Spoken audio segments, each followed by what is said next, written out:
Di sekitar dermaga baterai dan dermaga batubara Cilacap, Jawa Tengah sejak Senin malam sibuk mengambil tumpahan minyak di sepanjang pantai. Para nelayan dan warga setempat menampung tumpahan minyak menggunakan ember. Diduga berliter-liter minyak yang menutupi perairan Cilacap sejak Senin malam ini berasal dari kapal tanker di sekitar sisi timur dermaga yang terbawa arus hingga ke barat dermaga Wijayapura. Minyak berwarna hitam pekat yang bercampur air laut ini kemudian dikumpulkan ke dalam truk tangki milik Pertamina RU4 Cilacap. Ya ini langsung turun di sungai Pak, ini Pak, langsung di pinggir ya? Di laut ya, di pinggiran. Ya. Itu dia minggir atau gimana? Iya, itu minggir. Warnanya? Warnanya ya ini seperti hitam. Iya. Anu panjang nggak Pak? Iya. Pantai yang kena? Iya, dari arah Sentul Kawat sampai masuk ke daerah Jojok. Hingga kini belum ada pihak yang memberi keterangan dan bertanggung jawab atas tumpahan minyak yang mencemari lautan ini.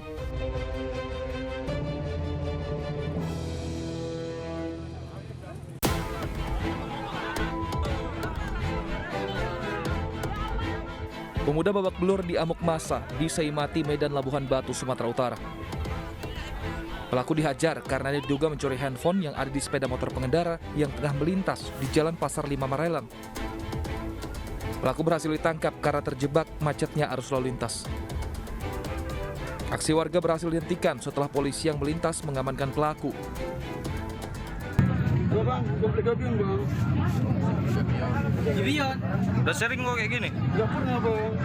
Aku supir Bang, berteradu aku Bang. Bisa teman datang rumah kita sini Bang. Jadi kok tarik-tarikan tadi? Enggak Bang.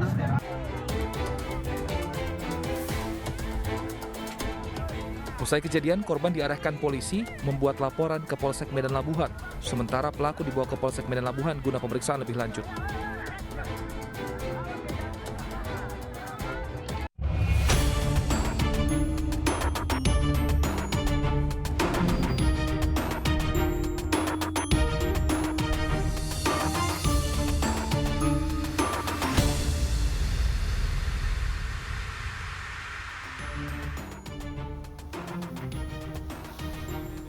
Sakit hati tidak diberi pinjaman uang Rp150.000, seorang karyawan tega membunuh atasannya. Jasad korban dibuang ke jurang dan baru ditemukan 10 hari kemudian. Pemirsa, selain kasus pembunuhan selama 1 jam ke depan, Realita juga akan menghadirkan berita-berita kriminal pilihan bersama saya, Baby Kristami.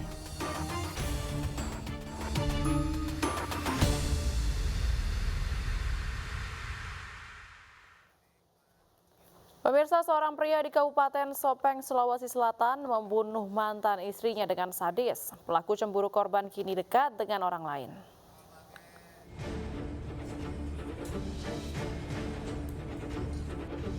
Marsidin, pria 41 tahun ini digelandang ke Polres Sopeng, Sulawesi Selatan usai membunuh Umi Kasum, mantan istrinya. Pembunuhan ini terjadi di rumah korban di Desa Pising, Kecamatan Donri-Donri, Kabupaten Sopeng. Di hadapan polisi, pelaku mengaku tega membunuh mantan pasangan hidupnya itu lantaran cemburu melihat korban pergi bersama pria lain. Pelaku kemudian mendatangi rumah korban dan kemudian menikam korban yang sedang tidur pulas bersama anaknya hingga belasan kali yang membuat korban tewas seketika. Pelaku melakukan penusukan di bagian dada sebelah kiri, kemudian dilanjutkan dengan melakukan penusukan di bagian tubuh lainnya sebanyak 19 kali. Motif pelaku sendiri Pak? Motif pelaku kami sementara simpulkan bahwa pelaku motifnya adalah kecemburuan terhadap mantan istrinya atau korban. Pelaku kini mendekam di sel tahanan Polres Sopeng. Polisi menjeratnya dengan pasal pembunuhan berencana dengan ancaman hukuman penjara seumur hidup. Hanya karena belum membayar utang Rp500.000, seorang remaja di Kendari, Sulawesi Tenggara ini dianiaya teman-temannya. Penganiayaan yang dilakukan di kamar indekos tersebut sengaja direkam dan tersebar di media sosial.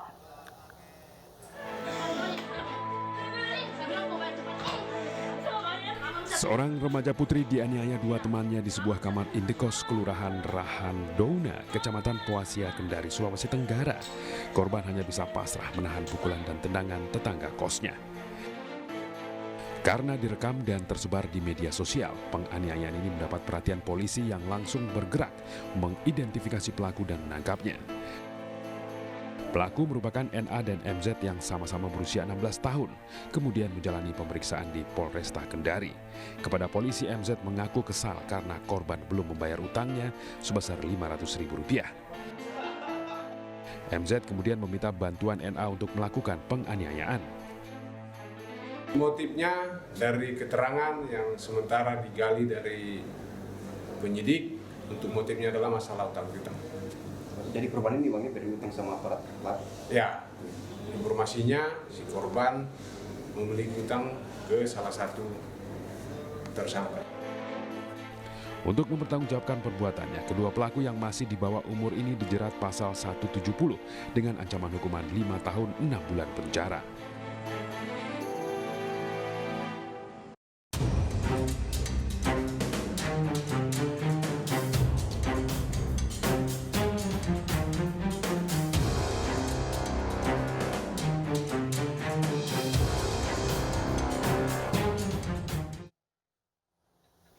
Sakit hati tidak diberi pinjaman uang Rp150.000, seorang karyawan membunuh atasannya. Jasad korban dibuang ke jurang dan baru ditemukan 10 hari kemudian.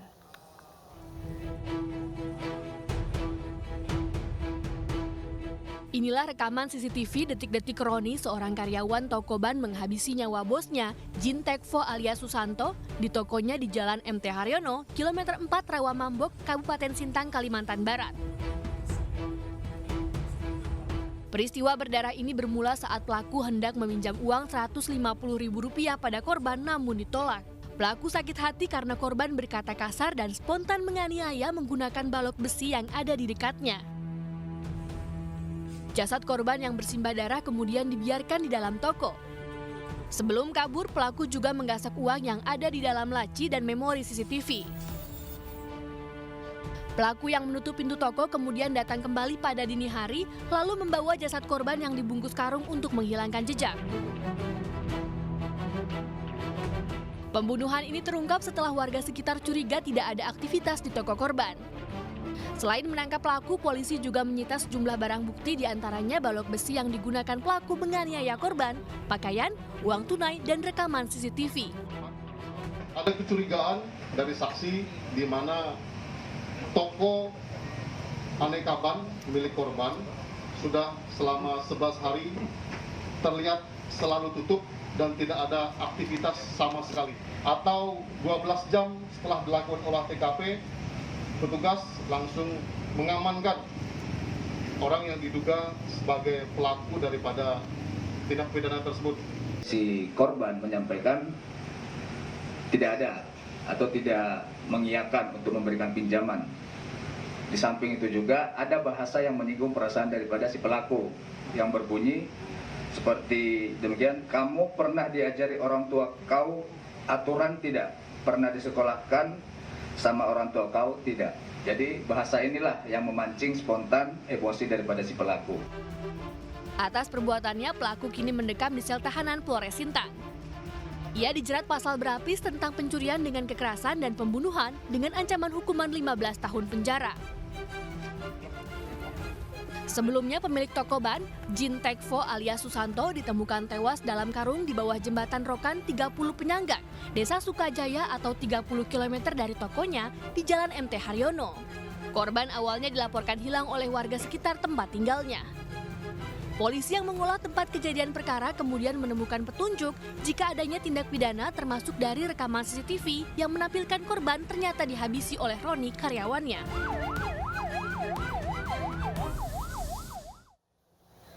Seorang pelaku penganiayaan terhadap seorang warga ditangkap unit reserse dan kriminal Polsek Cilengsi, Kabupaten Bogor, Jawa Barat. Pelaku menganiaya korban yang ternyata salah sasaran. Penganiayaan dipicu terkait persoalan utang sebesar Rp200 juta.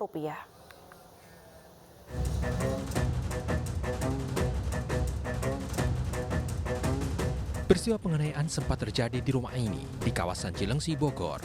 Korban yang tengah tidur bersama keluarga di kamar didatangi sekelompok pria yang diduga penagih hutang. Mereka menganiaya dan menembak korban, lalu pelaku membawa korban ke sebuah gudang di kawasan Jakarta Timur. Dalam kondisi penuh luka, korban akhirnya berhasil melarikan diri. Akibat kejadian ini, korban melapor ke polisi. Saya dipukulnya pakai pipa sampai didorong, terus nyampe ke lemarinya sampai pecah kacanya, terus diseret-seret ke itu keluar, dihajar dulu di kamar sekitar hampir setengah jam lebih, terus diborgol, penembakan di kamar 3 kali penembakan. Orang 4 itu bawa pistol semua, bagian lengan tangan, punggung. 1 dari 4 pelaku penganiayaan berhasil ditangkap polisi. NL ditangkap di wilayah Bandung. Dari tangan pelaku, polisi mengamankan airsoft gun, 1 ponsel, dan 1 peluru gotri. Dari hasil penyelidikan, pelaku salah sasaran menganiaya korban. Mulanya pelaku mencari kakak korban yang berutang kepada salah satu pelaku sebesar 200 juta rupiah untuk modal bisnis. Namun uang yang dipinjamkan tak kunjung dikembalikan hingga akhirnya pelaku nekat beraksi. Para pelaku ini akan menagih hutang kepada kakaknya korban, kemudian di rumah ada korban dan di situ dilakukan penganiayaan secara bersama-sama, salah satunya dengan menggunakan airsoft gun. Ini mirip senjata api, tapi ini motifnya menagih hutang. Hingga kini pihak kepolisian masih memburu 3 pelaku lainnya, sementara pelaku dijerat pasal 170 KUHP tentang tindak pidana kekerasan.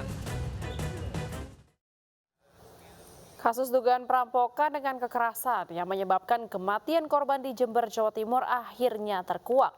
Pelaku tukang servis TV marah kepada korban karena tidak dipinjami uang. Pelaku gelap mata dan membunuh korban di kamar mandi dengan pisau dapur.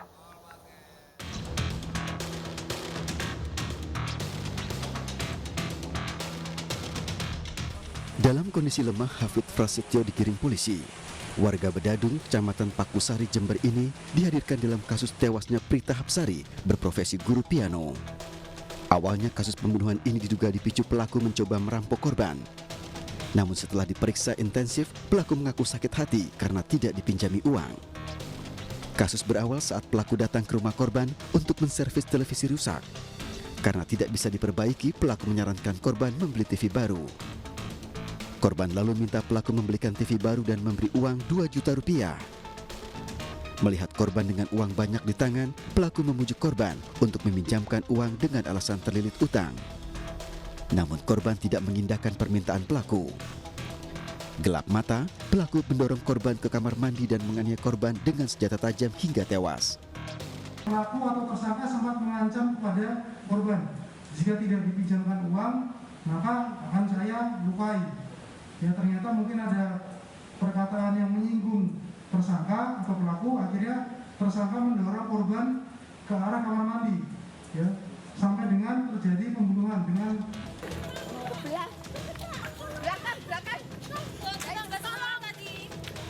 Warga Jalan Wijaya Kusuma, Jember, Jawa Timur geger setelah mendengar jeritan minta tolong di lingkungan tempat tinggal mereka. Ternyata tetangga pemilik rumah tengah berjuang mati-matian melumpuhkan Hafid Prasetya bersenjatakan sebilah pisau.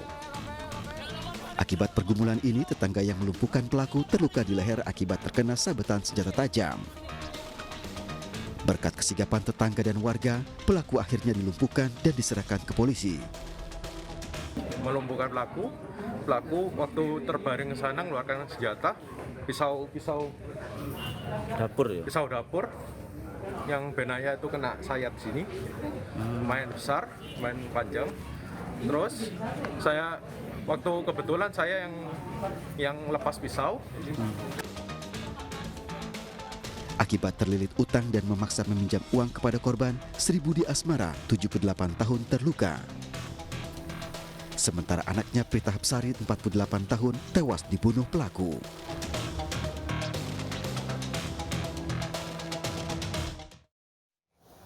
Hutang adalah kewajiban yang harus dibayarkan. Jangan sampai karena hutang, masalah baru akan muncul yang mengakibatkan nyawa melayang.